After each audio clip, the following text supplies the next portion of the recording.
This is J. Krishnamurti's third discussion with teachers and students at Brockwood Park, 1974.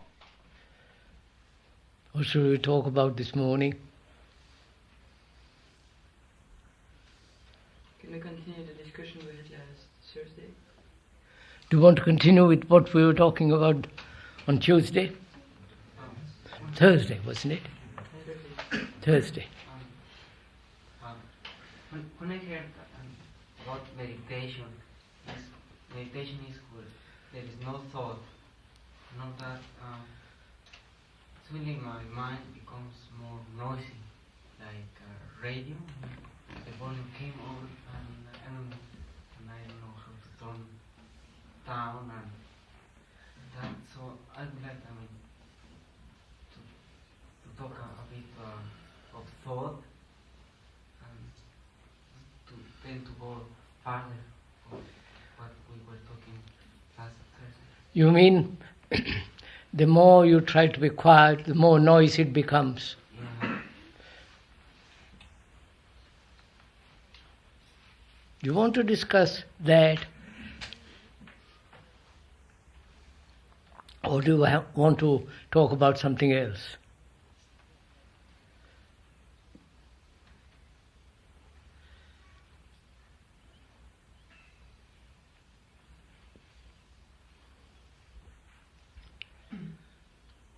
All right.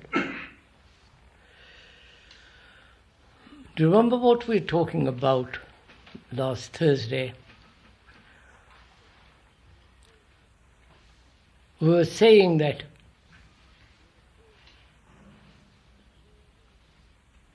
to grow into maturity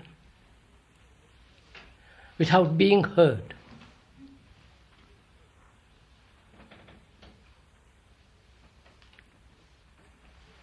because it's very important, I think, to be able to never to be hurt psychologically, and also not to hurt the tissues of the brain through drugs,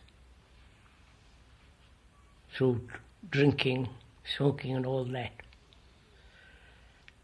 And also not to have shocks.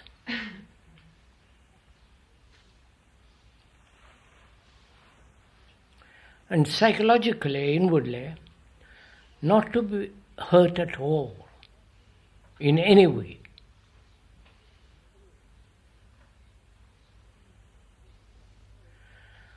Because these hurts are some of the layers of our selfishness. They are the layers of the self, the me. And we talk a little more about it. And if you want to go into it, we can, this morning. And also we talked about what is the origin of thinking.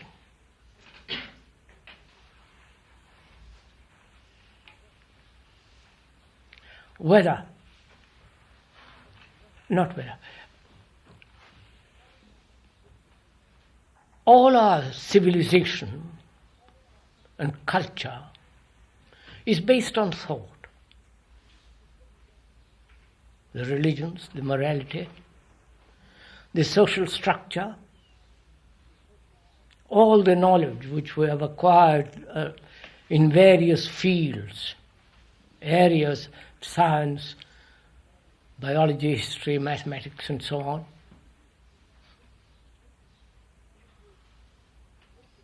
And if we live in that field all the time, which we apparently do, then we are slaves to the past, for knowledge is the past. We talked about a little bit about that. And also we went to a little bit about meditation.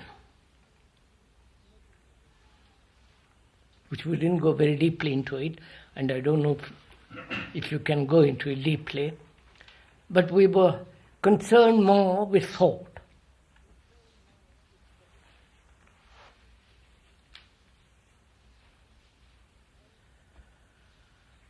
And I'm sure, especially when we're very young, fear is one of our problems.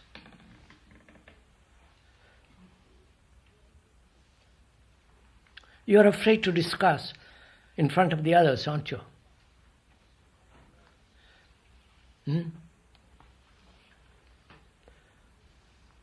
Because we're quite young, we're hesitant, we don't want to be snubbed, we think we'll say the wrong thing, though we think something else, feel something else, and we can't put into words properly. And we feel a little bit shy, and therefore a little bit frightened to put into words what we think. That's one of the factors of thought, isn't it?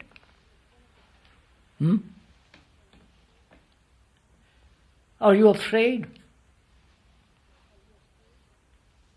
to talk in front of all of us? Obviously. What is fear? And this is a very important thing to go into because it is one of the factors of the self. As the hurts that one has laid up, or one is conscious or unconscious of the hurts which have been accumulated, going on within us. And also that's one of the factors of to make the self, the me. And also the other factor, there are many other factors, but also the other factor is fear.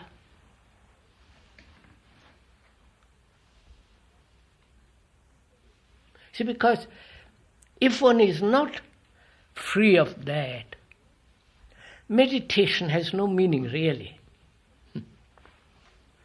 This becomes a cheap escape. So first, we must go into this question very, very deeply if we want to, the whole problem of fear. Do you want to discuss it? Huh? You're sure? All right. First take, you're frightened or nervous or shy to talk in front of others, aren't you? You screw up your courage. You kind of feel nervous, apprehensive, awkward. And you feel that you might be saying something not quite accurate. So you don't feel at ease. Now, how are you going to feel at ease with all of us?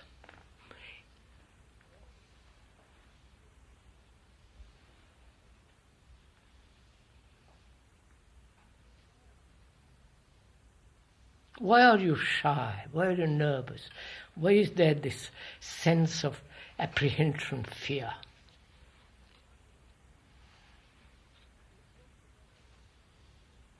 You talk to somebody whom you know quite well. You'd say anything you like. But here, with a group of people whom you don't quite know, you feel a little awkward. Why? Is that a fear?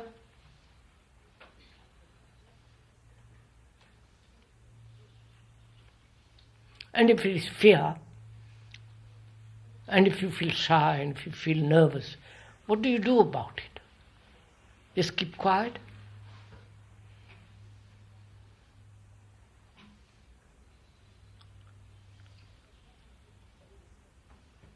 or try to put into words what you want to say. You know, you meet in the morning at the assembly, don't you? Every morning. You read something there. I don't know what you do, but to get over this shyness, if I may suggest, each one should, every day or every day, get up and read something. Say something. Say something which he feels very seriously. Talk in front of others. So you gradually get over that kind of nervousness, that shyness. It's rather interesting, the phrase we use about that shyness. We say we are afraid of giving ourselves away. Yes. In other words, we are afraid that if we do speak, we will have given away the precious thing that we're holding on to ourselves. Yes. You give away the silence. So, but to break through that, that's one factor of fear. And also when he is afraid, why should I take? What are you afraid of? Come on, sir, let's discuss with me. We're afraid of being judged. Be what? I think we're afraid of being judged. Being judged. Yes. We're afraid of being judged. By whom? No. By a group of people, of course. Huh? Mostly by a group of people, by the society around. You are afraid of being judged by the people around you. Is that it? Mostly, yes. Yes. Why? We are conforming. No, Tuki, go into it a little bit. I'm afraid to be judged by others, by all of you. Why am I afraid? Oh, we're afraid the judgment will be a bad one. Yes, bad one or critical. Or you don't mind if the judgment is pleasurable, would you? So you're really frightened of bad judgment, as you call it, bad, critical, not pleasant. Is that it? Come on, come with me, explore together, please. Discuss with me. You are afraid about being hurt? Being hurt.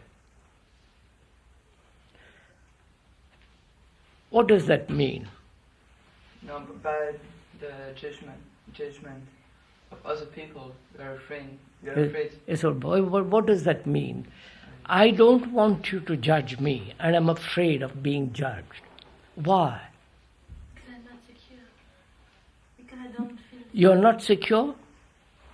I mean, if I feel afraid of being judged, it means that I'm not sure. You look, please explain a little more clearly. I'm not criticizing, I'm not judging you. But if I'm not sure of something, I feel more afraid to say it. Although it's stupid, I know, but... Why am I frightened of being judged? By whom? By you? What does that mean?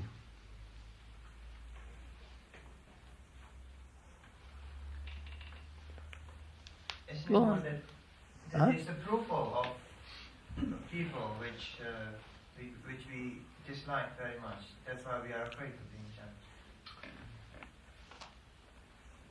And So if I may ask, are you frightened of being judged? No. Is it fear of the unknown? Because No. we don't know what's Yes, coming. sir. Just take this question of being judged. Why am I frightened of being judged? Because I have done something wrong? Something that isn't straight, honorable, clear? Something slightly crooked? Is that why I'm frightened?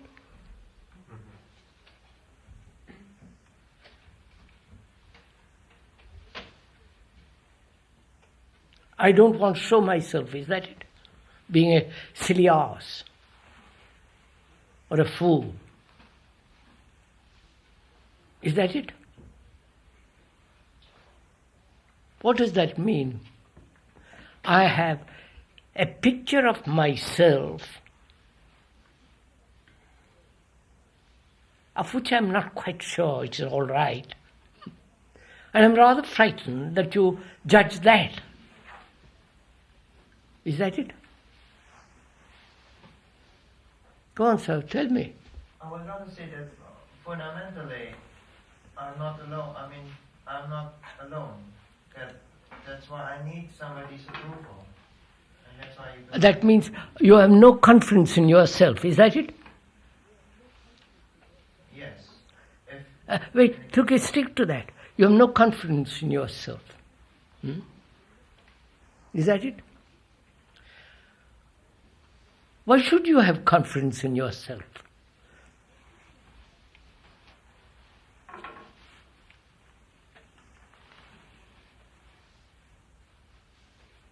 I think there's two things between confidence and dare to go along without any certainty.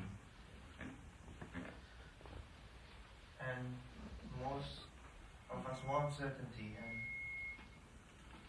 therefore, if they don't have the confidence, they are afraid of themselves. Simply you don't think it out, old boy. Let's go into it. Why should I have confidence in myself?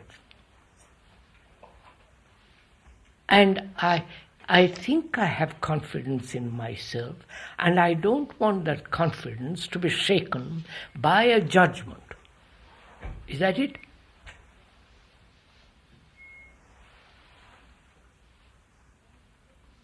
I have a certain vanity about myself. I think I know. Right? Okay? And I don't want to be shown up as being wrong. And therefore I'm frightened. And therefore I say to myself, I must have confidence in myself. Now, why should I have confidence in myself? I know this is generally what everybody talks about. Have confidence in yourself. Yes, but you need to have confidence in yourself.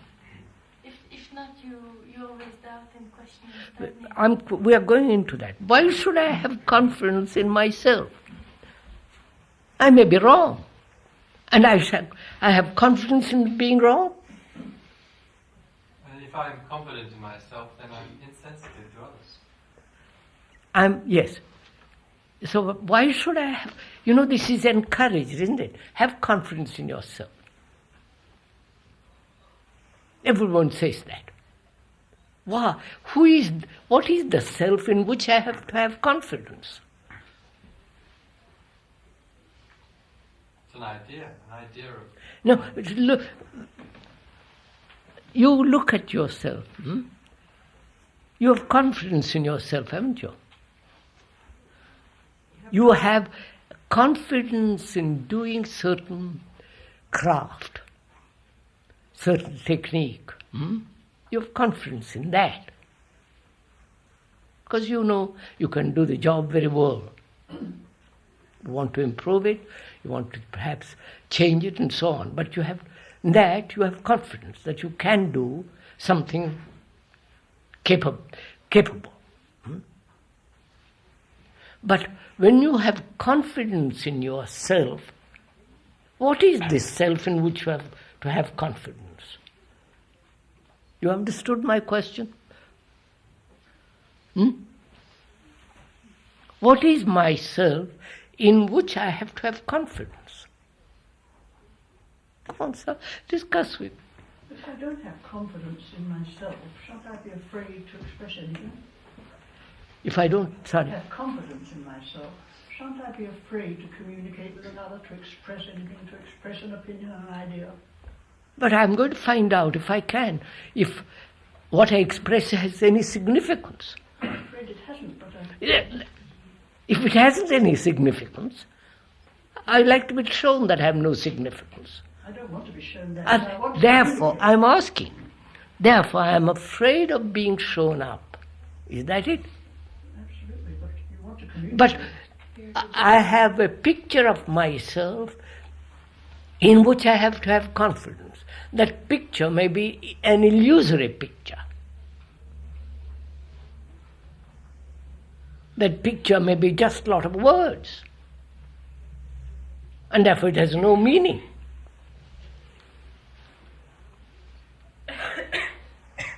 Can I function at all? Let's find out a way of functioning without having confidence in myself. I think it's a losing battle trying to have confidence in yourself, because there's always something about that picture you don't like as well as what you like. So, if you don't have confidence in yourself, what will you do? You'll try to have confidence. Do look. Consider it before you answer, please. I have no confidence in myself because what am I to have confidence in?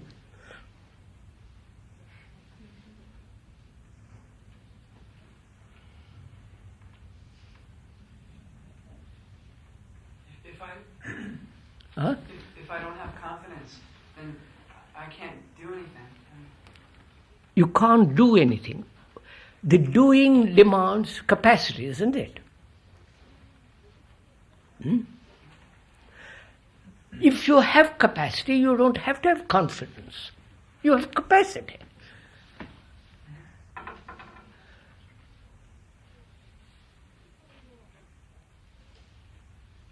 If I know how to dance, why should I have confidence? I dance. Because the lack of confidence prevents you using that capacity. Lack of confidence prevents me from dancing. Yeah. If I know how to dance, please follow this. If I know how to dance, I've learnt it, I've practiced it, I've spent years on it. I've cultivated a certain capacity, and I dance. I don't want confidence, I dance. If I know how to drive a car excellently, why should I have confidence? I drive. But perhaps this feeling that I don't have confidence interferes with my ability to learn to dance. Therefore learn. But then I feel I don't want to learn to dance. That's a different matter. If I learn gardening, dancing, acting, writing, or teaching mathematics, I learn. I keep on learning. That doesn't demand confidence in myself.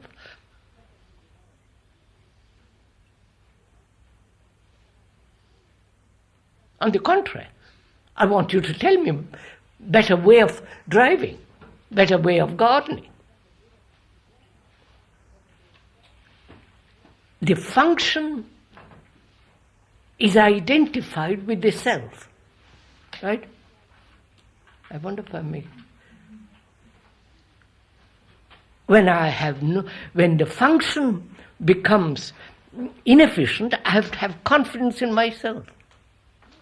I wonder if you know. If I am not capable, then I become terribly egotistic about my capacity. But if I have capacity to do something, I don't think about myself, I do it. But surely we're more concerned with the lack of capacity. Therefore, why should you have confidence? Learn capacity. Being incapacitated. Learn.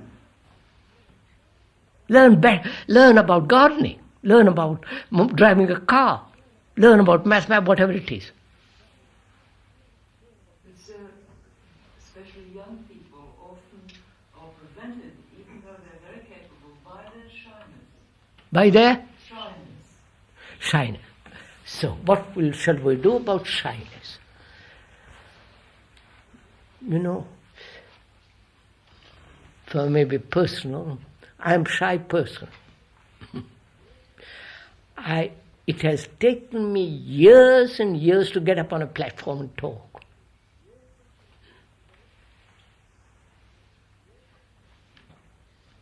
You have no idea what tortures I used to go to get up on a platform. I want to say something, and I forget about the platform and the people. You understand? Now, what is it you want to say? Don't be shy. Tell me, what is it you want to say?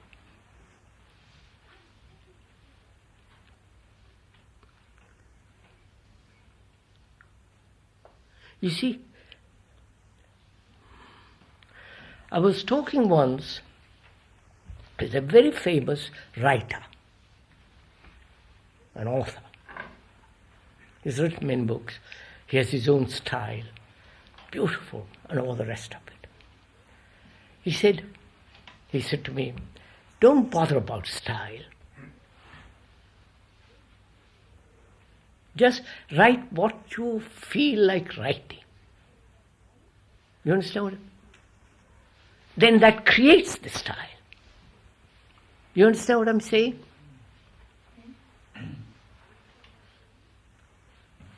So what is it you want to say?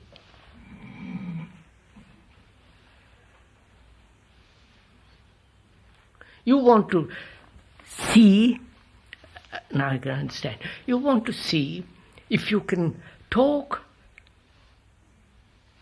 if you can be free of fear, of shyness, right? Right? Oh Lord, what am I to do? If you don't dance, what am I to do?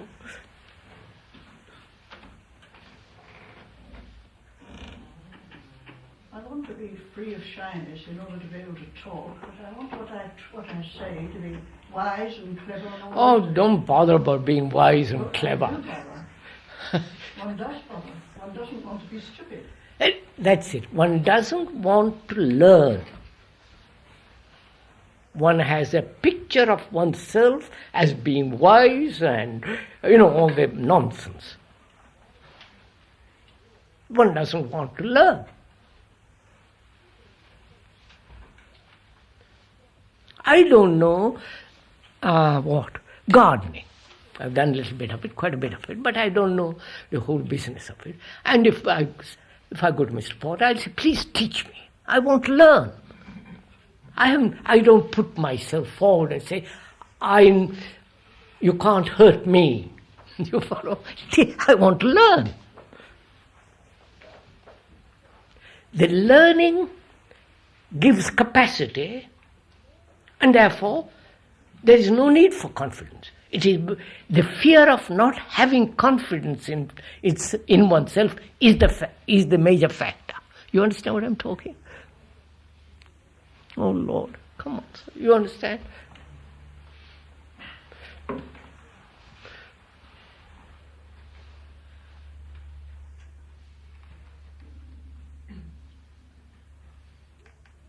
All right. You're afraid, aren't you? You have many fears, haven't you? Right? What do you do with them? Keep them to yourself?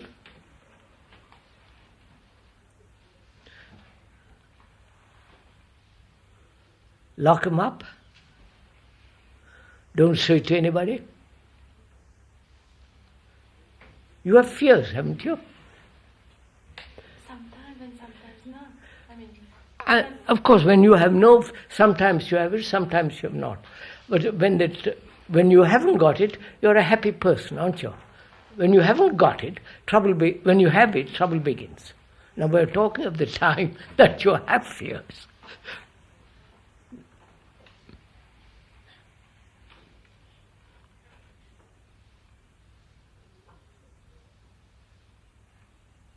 Do you like your fears? If you do, you're rather neurotic, aren't you?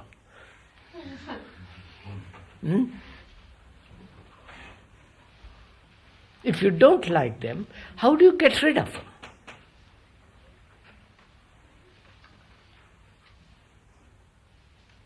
Come on, son, please.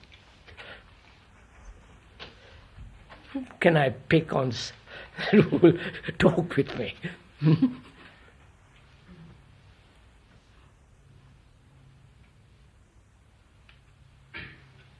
So I don't know how to get rid of them. I like to know. Wait, first, do you know your fears? I am afraid of the older people. They know so much more, they can hurt me, they can say nasty things to me. I am nervous, apprehensive, I am not at home with them, and therefore I'm frightened. Now what am I to do with that fear? Let's begin with the simplest and work into the most complex problems of that. Here I am in a school, in a community of a school, and I'm a little frightened. I'm frightened at home, and I'm also frightened here. Right? Now what shall I do? I don't think you can just get rid of fear by thinking, because you get fear by thought. That's what you're saying. Fear, thought creates fear. Yeah. Yes. Now, we'll come to that.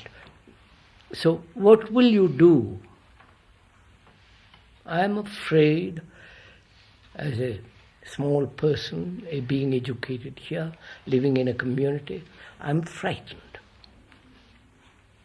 What shall I do? Whose responsibility is it that I'm frightened?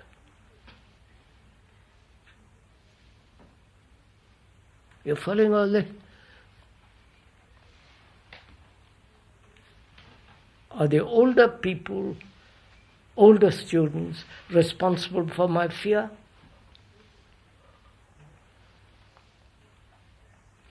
Is it relevant, sir, to ask whose responsibility is it?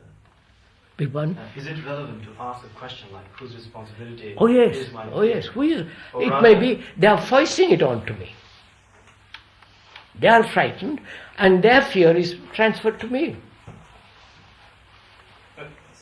What I'm trying to say is the basic problem really is to abolish fear. We're going to find out, sir, how to do it. I want to find out whether it's fear created by somebody, put onto me, or it's my fear. You follow? Independent of them. Which is it? Is it both? Come on, I can't. It must be your fear. It must be from you. Not must be, is it, I'm asking. Yes, it is. Which is? Which is? You are, one is frightened of the other, or is the other making me frightened? You understand? By his manner, by his speech, by his height, by his walk, by his assertion, by his dogmatism, and so on, or lack of affection. So, is it you that make me frightened, or am I frightened because you are something I am not? You follow my question? So which is it? Or is it both, a mixture of both? Well, it's most likely to be him. Which one? A fear is caused by something. It's most likely to have an external cause. We are coming to that, so we are going to find out what it is, what is the cause of fear.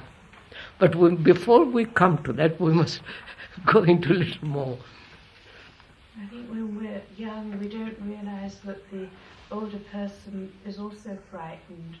But yes, of course. That's what he said. Have you, with your fear, older, put that fear into me, unconsciously or consciously, or am I free?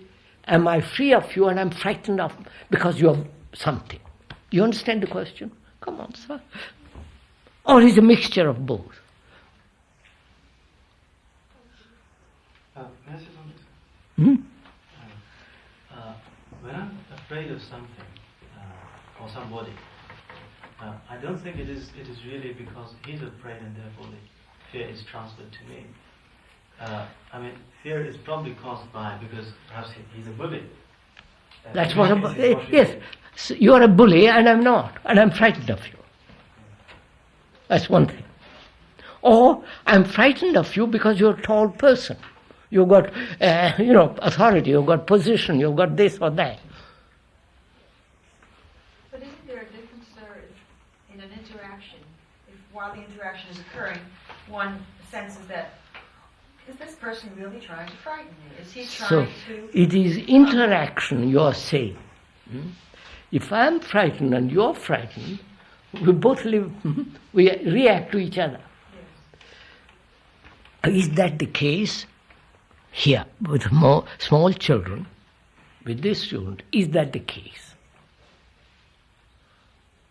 And if it is, what shall I do? What shall we do? Come on, sir, do.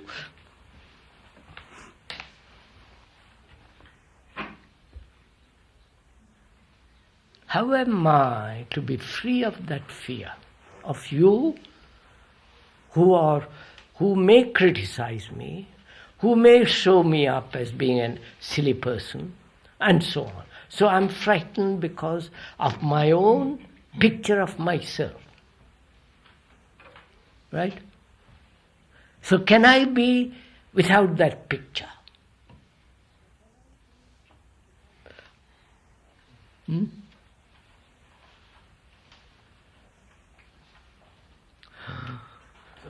I bring a personal point? Which one? When I'm afraid, I don't feel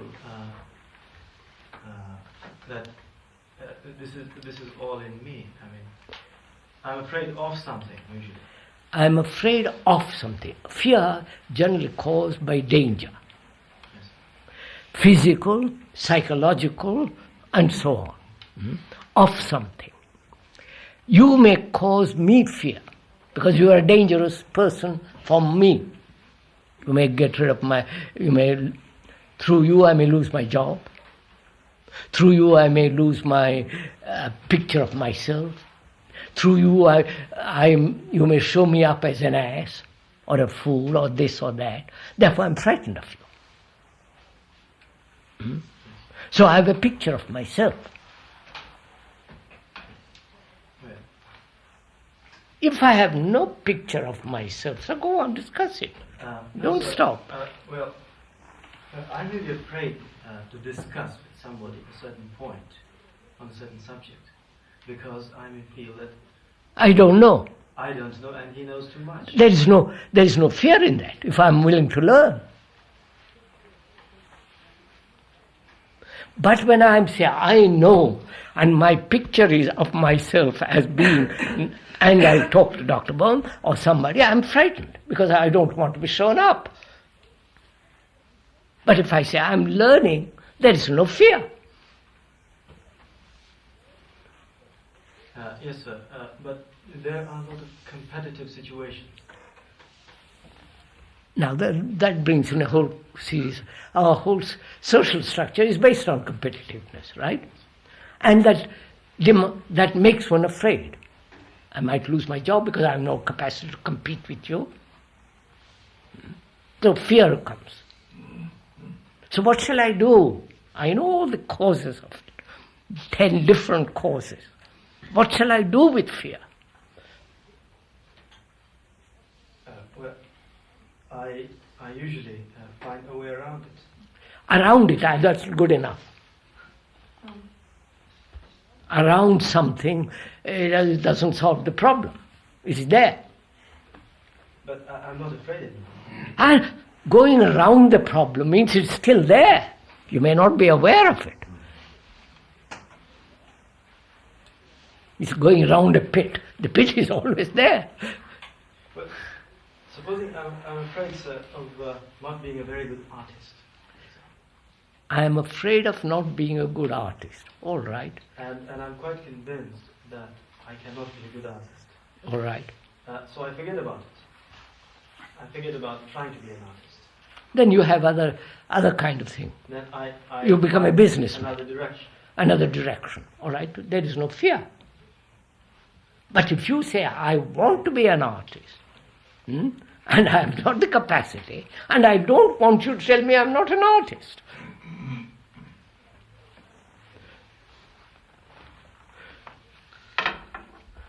You understand now? You are afraid, aren't you? Huh? Let's start from the please. Of so many things. Now what will you do about it? Go around it? Avoid it? Escape from it?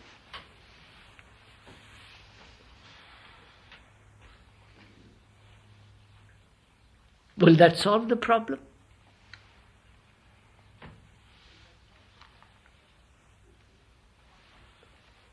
We have to be aware that we want to protect an image about ourselves. Yes, sir, that's what I mean. You have an image about yourself which causes fear. Now, how do you get rid of that image and therefore fear, which are the same thing? What do you do? Come on.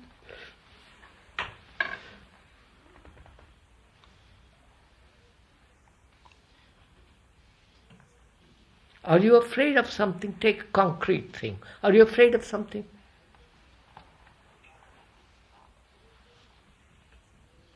Not passing an exam? O-level, A-level and all the rest of it? Or you're afraid of facing this tremendous confusion in the world, the brutality of the world, the competition of the world, the future? I'm afraid if I'm thinking something and I don't like that thought, I'm thinking something and I know it's a wrong thought, say about you. I'm thinking a distorted thought. And then you look at me and you see that thought, and that's what scares me. So what? I won't look at you then.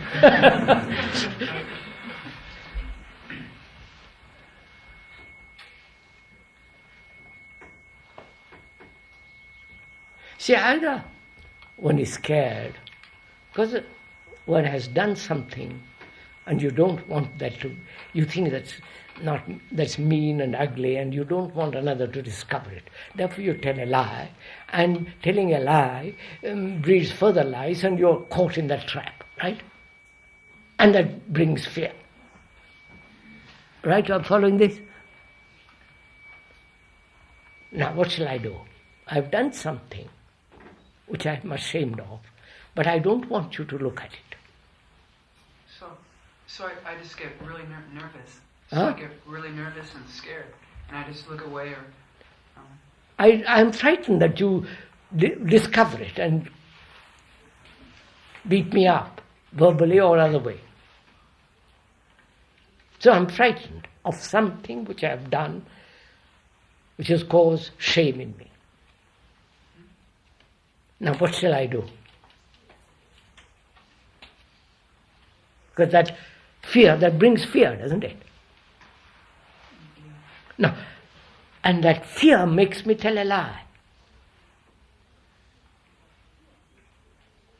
And I see if I live in fear, I'm going to forever tell a lie. But sir, if I consider what shall I do, am I not avoiding the problem that I'm frightened? I'm forcing you to face it, sir. So what shall I do? I have done something of which I am ashamed. Why can't I admit it and say, yes, I have done it? For God's sake, let's get on with it. You follow? But we won't do that. But so often one's not quite clear whether one did it right or not. So, look, I have told you a lie. I don't want you to know that I've told you a lie. That's very clear. Don't. But say sir, I was... I'm taking that, sir. Just take that. I've told a lie about something. And I don't want you to discover that I'm a liar about that thing.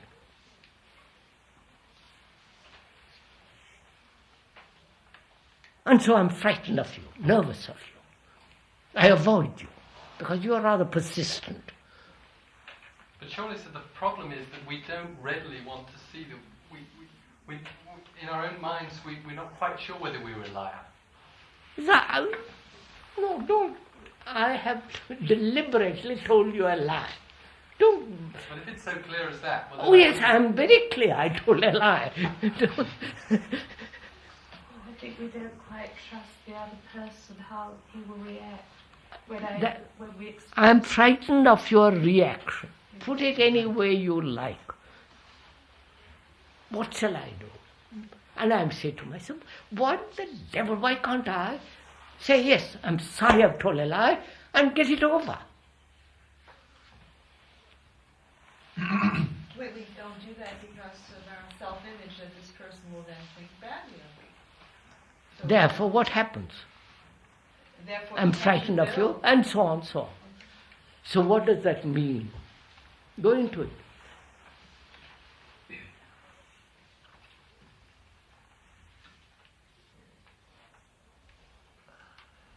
I think so. I don't want to be exposed, because I have a picture of myself as not telling lies, because I think I'm a great saint. And saints are generally liars anyhow, so so what happens? See, that's what I'm trying to show something, which is, as long as I have an image, picture, an idea about myself, that is going to cause fear. But you can't be free of that picture for long. You can't? You can't be free of the picture for long. You can't be free of the picture? No. Why not? Because it comes back.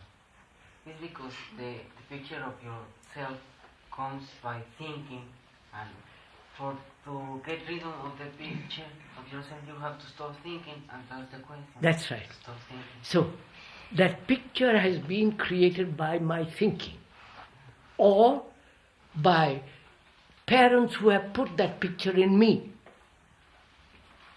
by their thoughts, that I must be more clever than my uncle. Right? And they have made that image, put that image in me, and with that image I'm constantly in conflict. I must be better than you.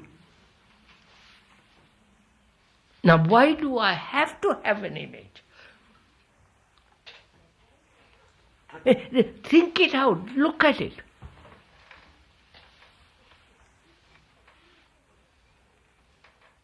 And in that image I have confidence, you understand?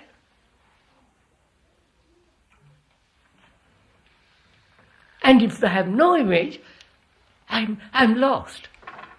Is that so? It's not always I who am lost, but the other people. If I don't show an image or something consistent about me, they don't know it, don't they? It's not only... Having an image gives you consistency, does it? For the others. Does it?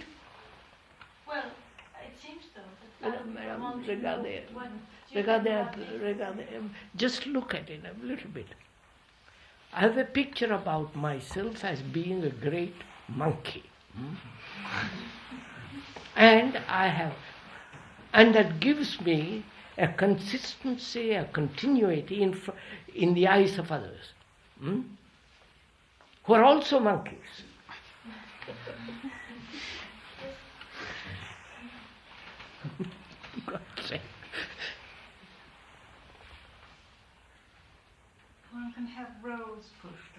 and people can think of you as a teacher, so you feel you have to teach if you have this. You have a picture about me, and I have no picture about myself. Therefore, I don't care what you think of me. That doesn't frighten me. Now, you see, we are educated, our whole tradition is to create a picture about oneself and have confidence in that picture, however idiotic that picture is, however illusory that picture is. And when you attack that picture, or when you show me up as that idiotic picture, I'm frightened of you. So I say to myself, why should I have a picture at all?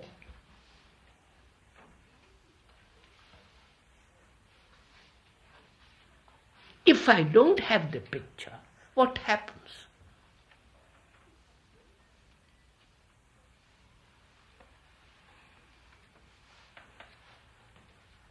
Do I become less capable? Less efficient? Less affectionate? On the contrary, I become much more efficient.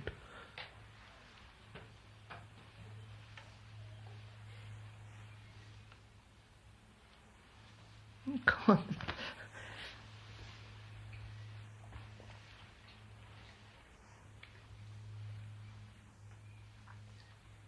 As you pointed out, sir, a little earlier, thought creates fear. Fear of what might happen in the future, fear of what has happened in the past, fear of now, right? So thought creates fear. Do you want to go into it deeply? So you have to go into the question of thought, haven't you?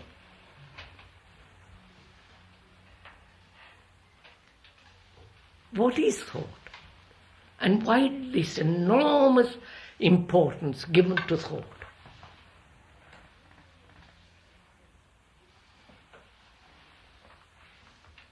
Is it because the education encourages us to think much about problems and that? What do you think more? You're the best. No, you look. I have made a picture about myself through my thinking. Right?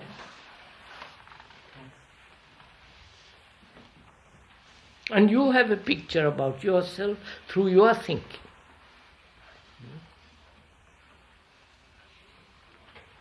Now, and that picture and that thinking has brought about fear. I think we've said that. Now, what shall I do to be free of fear? Which means, must I stop thinking?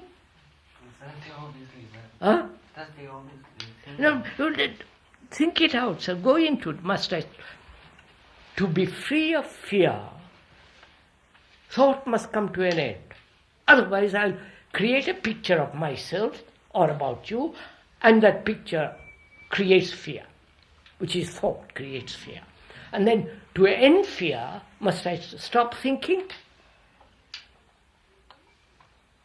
That's impossible, sir. Huh? That is impossible. Maybe. How do you know? Why do you state it's impossible? It's impossible. Then you are finished. All inquiry stops. When you say, it's impossible. No, sir, it's not. I don't think so. Huh? I don't think the inquiry is stopped. Oh yes, when you say it's impossible, you have blocked yourself. But, I know fairly well. I have an idea. I know fairly well that I can't stop thinking. Let us learn about, let's find out. You may, if I say, I know I've thought about it, I can't, or it's impossible, well, it's finished. No, I find another way. I'm going to find out. Let's find out. I'm asking, am I to stop thinking? Then the question arises, how am I to stop thinking? When I talk to you, I'm using thinking. Words, thought, memory, accumulation of the language and so on, I communicate to you that way. So how am I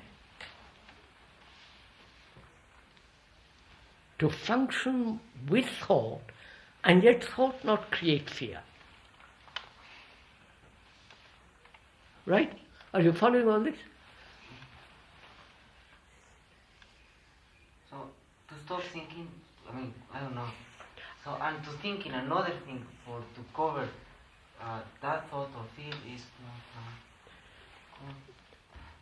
Aspetta, un momento.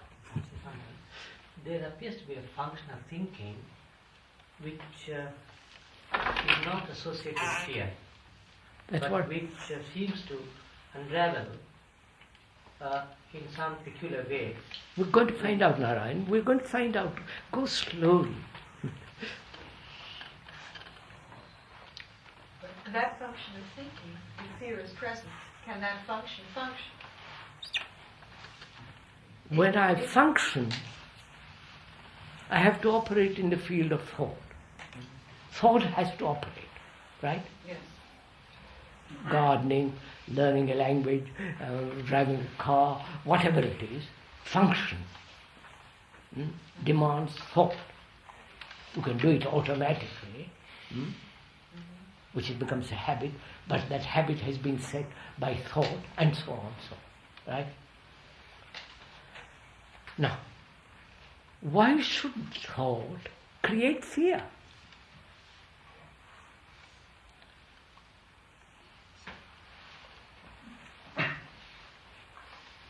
Thought which leads immediately to action doesn't create fear.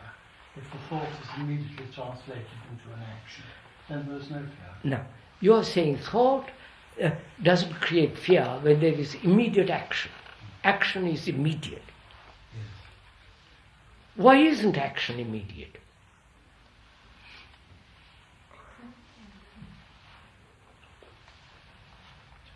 When you see danger, you act instantly.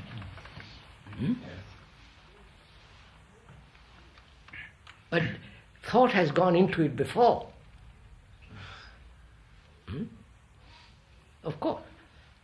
I see a snake, and instantly there is reaction, because I have the old tradition, the knowledge, all that says move. But between the thought and the action, the fear comes in. That is so. Why don't we act instantly, without an interval of time? That's going too long, too much. That's for older people. Now let's come back. Now can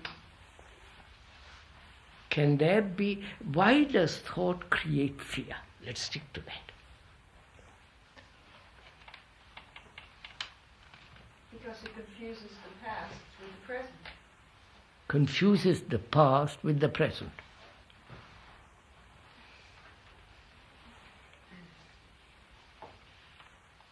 I don't quite... Thought... Well, for example, instead of judging a situation as it's happening, it goes back to, this is similar to what happened last week, and I was very frightened then, so I must be frightened now too.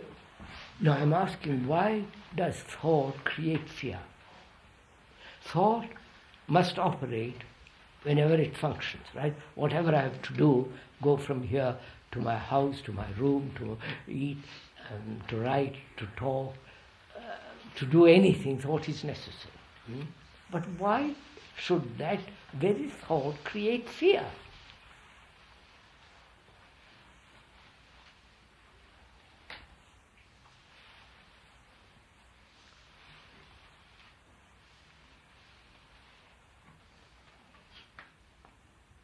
Is it that some of our earlier immediate responses were not received very well? Like if we, as children... Look, sir, thought says in this competitive world, thought says if you are not competitive, you lose that job. Therefore, I'm frightened of losing that job. Thought says you have been ill and I may be ill again. And there is thought creates fear, right? Oh, come on. Right? Well, thought is attached and involved with that image, that picture that it's made. And when the situation suggests that something is going to happen to that picture it's made, then it tries to get away from it. It has the fear then. Because if the sickness may happen again, then the image that it has will be hurt. So thought, what does it do? Thought can only function within the field of time. Right? Time is thought. Right? We'll follow this.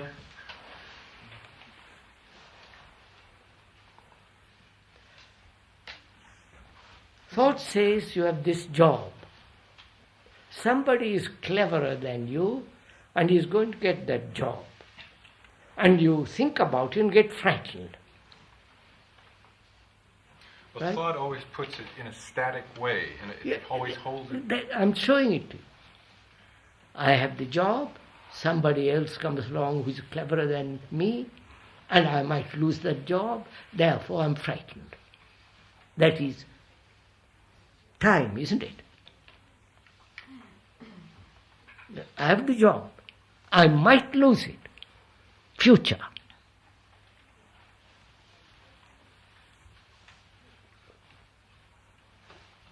Or is preventing you? Huh? Is preventing you? What? You know. Thought, I said, thought, we're asking, why does thought create fear? And thought is necessary, you understand? But why should it create fear? Well, fear is always saying, what is going to happen to me? Therefore, what does that mean? Please go into it a little bit.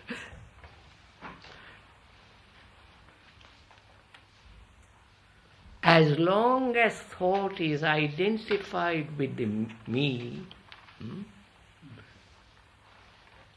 there must be fear. And can thought not identify itself with the picture which it has created? You understand? This is too difficult. If it's created the picture, that is the identification, isn't it? Would you say, sir, that where thinking is functioning as a skill, and purely there is no skill? Skill. Yes. Then thought is not identifying with the image. Therefore, what has taken place? Skill is one thing, but status is another. Yeah. So, when status becomes important, which is the me, function is, you follow? Yeah. So when status becomes important, I'm afraid of losing the status, not the function. No. I want to... No, what I'm interested in this is, when thought has identified itself with the image, which it has created. Which it has created. So thought is the image. Yes. Yes. And it is functioning through the image, as it were, as it happens in many situations with adults. Yes. It's not that they have no skill.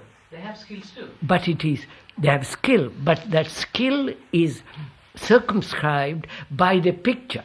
That's right, yeah. And therefore it creates inefficiency. No, it creates inefficiency. More than that, it projects fears on those whom they are training. Of course, and all the rest now, of it. This is a very difficult situation, really. Because many people, especially adults who are teachers, prefer that situation where They can use fear as an instrument. Of course. Imparting skill. But my dear chap, that's what the whole, all war is based on that. My country is threatened. Proper, the whole business. So, the teacher, who is not a teacher then, when he uses fear as a means of controlling the person, controlling the student, then there is conflict between the student and the teacher. No, I'm not really even denouncing the situation, because it is a difficult situation with the student too. Of course it is. And most often the teachers are pushed to use certain amount of fear to hold the balance. Quite right. So it's not as though it's... I understand that, no, but here, in this school, in this community, in this place, we are not using fear. At least we hope we are not. That's the question I wanted to ask. If somebody says he's not using fear, what exactly is his experience, state of mind? Because unless it is a fact... it's just a theory. Yes, he's not using fear, it is a theory. Therefore, that's why we said, let's first establish right relationship between the teacher and the student. Not a theoretical relationship, but actually, what is your relationship as a teacher and the student? Is it based on fear, or is it based on your superior knowledge which you are giving to another, or is it a relationship in which both of us are learning?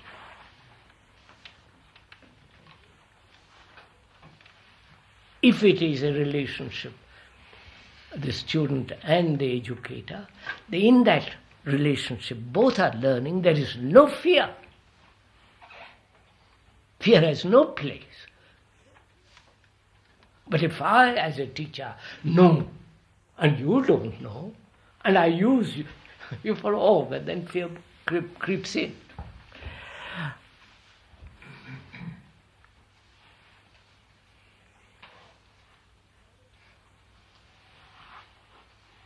You understand? I have a problem with, which is why does thought create fear? Well, because thought isn't, since fear is in thought. If you have fear, it is in your thought. It's not a separate... Be very simple, because I'm a simple, I can't think too much. Just tell me what you're saying in simple words, briefly. I'm not judging you. Right. Fear is a part of thought. I mean, it's not We have said separate. that. We have said that.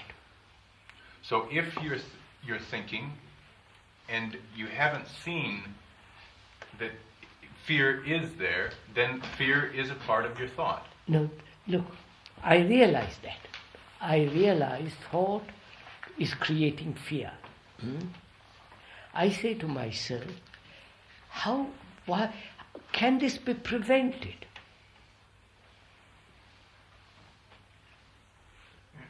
Can this not happen? And why does it happen? If I see that very clearly, then its problem is solved. As long as I don't see it clearly, this goes on. Battle goes on between fear and thought and all the rest of it. How to control it, how to get rid of it, and so on. So, can I see this question first clearly? That thought creates fear. That's the first problem. Right? Do I see that very clearly? See it as you see that pillar. Then the next question is, why does it do it? Knowing that thought must function. You can't stop thinking. Sometimes it seems to be like a warning signal that you're approaching the limit of your capabilities. Yes, Like you're it's a driving. warning signal, like danger and so on. And which is its function. But why does it create fear?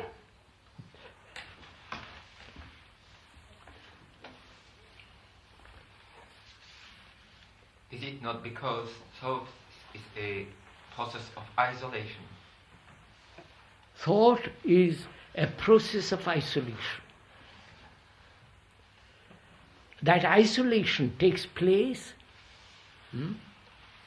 independent of action, independent of function. You understand, sir? I know how to what? Paint. I have painted.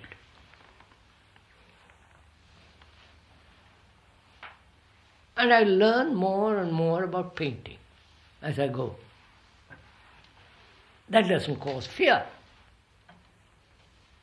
But when painting as a function gives me a status, a position, more money, fame, then comes the question, I may not be famous. I may not have all the money. My name won't be known. Therefore, fear begins. So, when there is confusion between function, action, and my desire to derive something from that function, fear begins. I think this is fairly simple. Sir, I do not think that fear is only caused by thought, though. Animals surely show fear. Of course, sir. Of course. It's leave the animals alone for the time being. But we can go into that, why animals fear. We're talking of human beings having fear, you and I. So I realize very clearly function, action, doing something becomes efficient, objective, more really beautiful, as long as it is disassociated with the picture which I have thought has built about myself, as myself.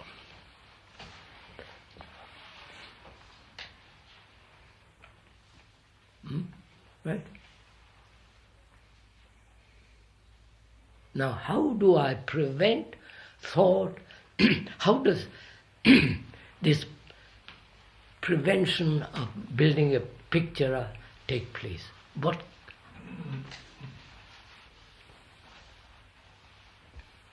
You were complimented for doing something well, or you're flattered by someone who says I'm not interested. I'm flattered by people about my job. Why should I make a lot of ado about it? No, you shouldn't. Not you shouldn't. If you do, then fear begins.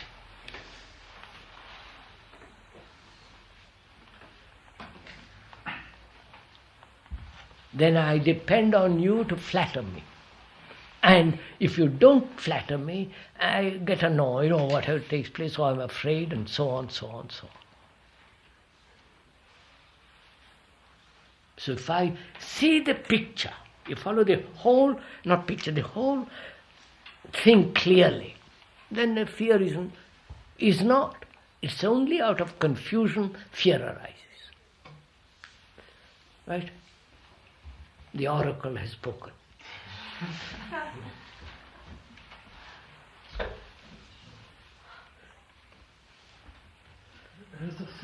There's a built-in mechanism which must justifies all the time. Why, sir? Why should it justify? Because I have...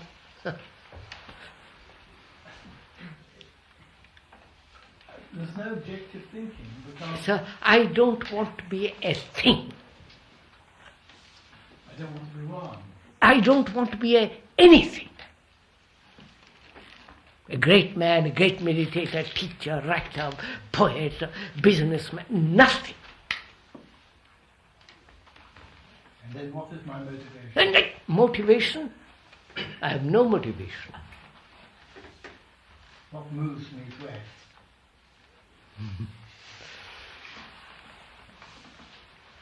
That if you have a motive to act, then your action is incomplete. If you have no motive, your action then complete every time. It's better often if you don't have a motive, you don't act. Huh? But often if you don't have a motive, you don't act. Oh, is that so? Oh yes. Huh? If you have no motive, you don't act. When you love somebody, do you act?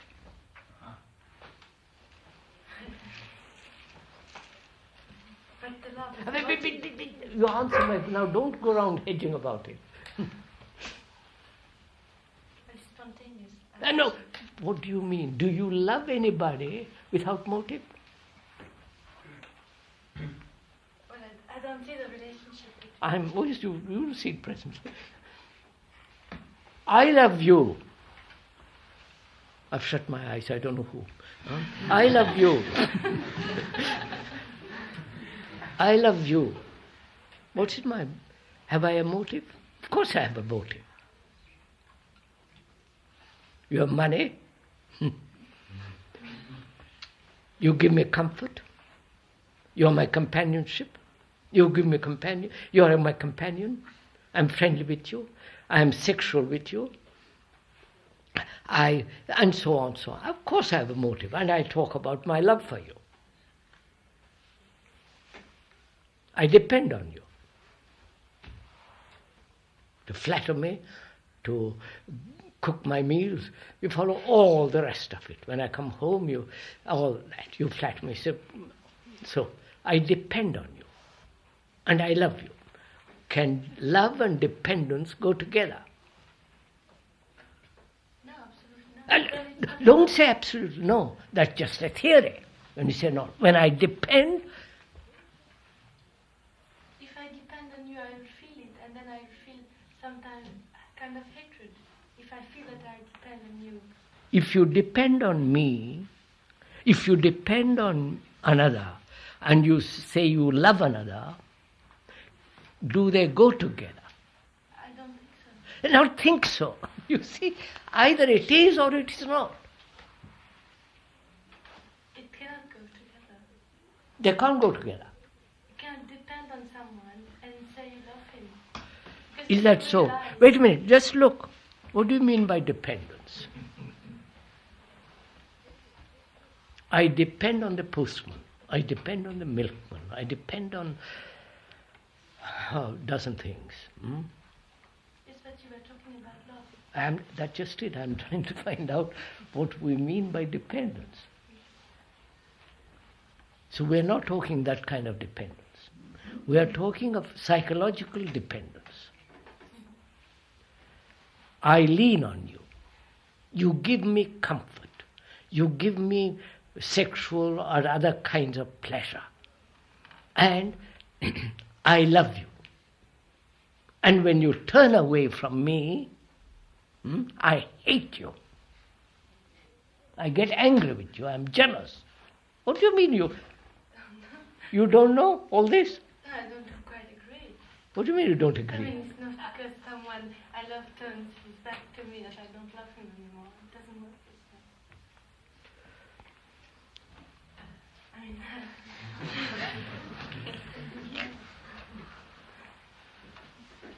it may hurt, but the love... Basta. It may hurt. Yeah. Therefore, what does that mean? Can love hurt?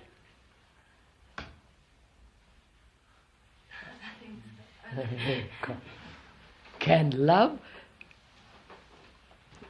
bring about a personal hurt?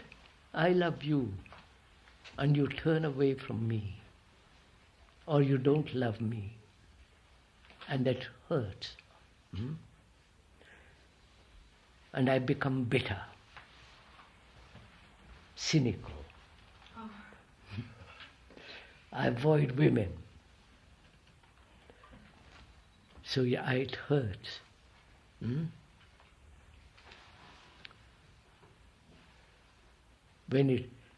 That means love has a motive.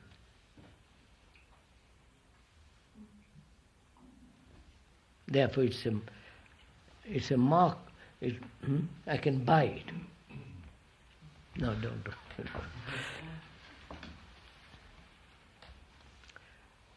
So let's come back.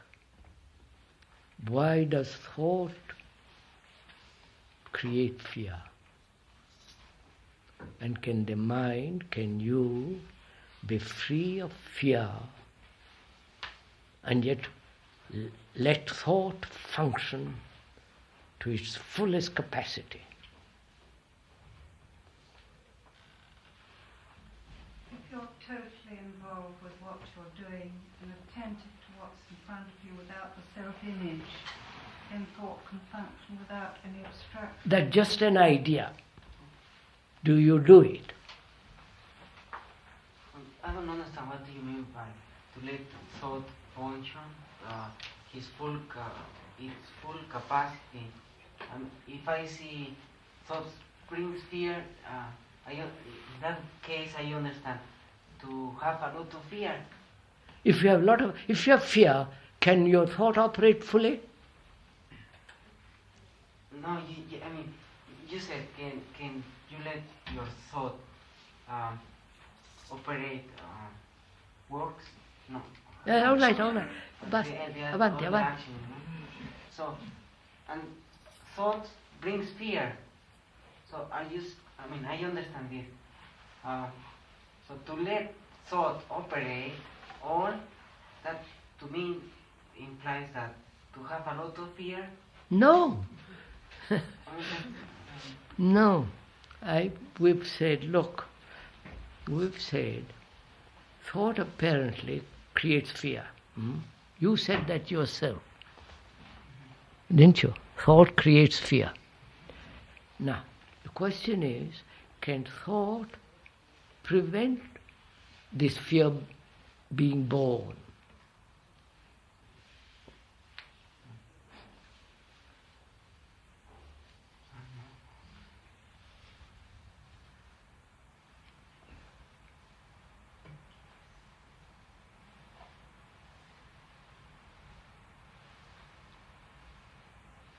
We've been through all that. You see, explanation is one thing, and actuality is another. We are explaining all the time. We're not saying, is this so with me? Have I a picture about myself? If I have, it will create fear. Therefore, there won't be a picture. Because I see the picture creates fear. Or you may be afraid to have a picture. Yeah. So, do I apply it? Or do I always plow without sowing? You understand? Has to do with clarity. No, sir. No. I am saying explanations are like plowing. And we are experts at explanations, at plowing. And we never sow. That's simile. It's not. And here we are. We say, yes, that's perfectly right. Picture creates fear, and we go on. We don't see with clarity that the actual picture which we have about ourselves, the seeing is the ending of the picture.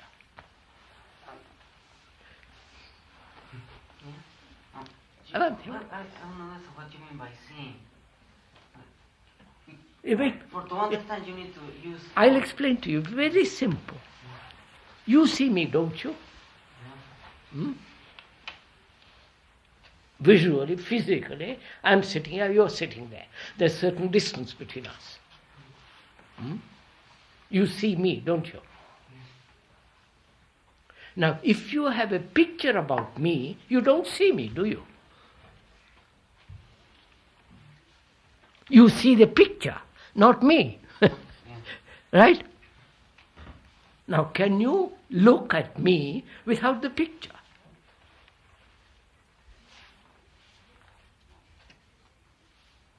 That's hard, because otherwise, I don't know.